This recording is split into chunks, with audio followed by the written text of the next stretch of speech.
Yun yung hindi ko maintindihan eh. Pati kapatid ko, okay? My own sister thinks na ako yung pumatay sa lolo ko. I mean, my own sister!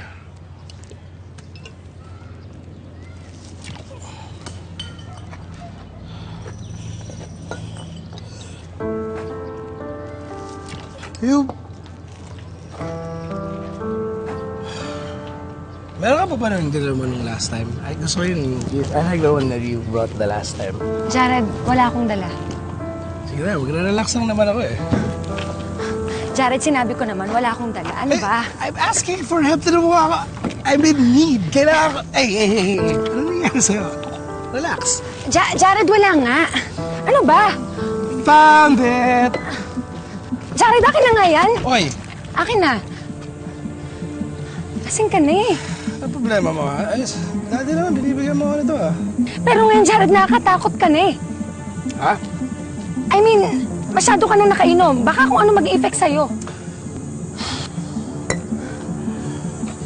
You don't have to worry about me. Pwede ba? Huwag ka makialam. Amin na. Jared, hindi nga eh. Amin.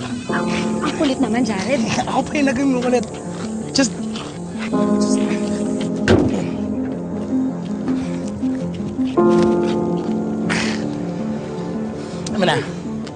Amin na.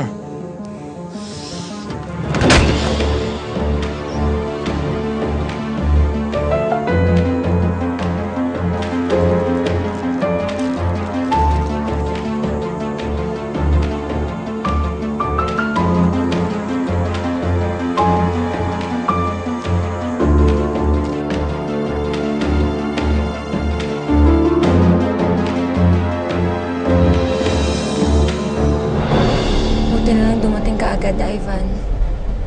Salamat ha. Ma'am, wala po yun. Pero alam niyo, ma'am, sa totoo lang, hindi ko kayo maintindihan. Mayaman naman ho kayo. Mabait. Maganda. Ba't kaya nagtsatsaga kay Jared? Ma'am, iiwan niyo na yun. Sobrang bait ko naman pag ginawa ko yun. I know exactly what I'll do with him. Pwede mo ba akong samahan?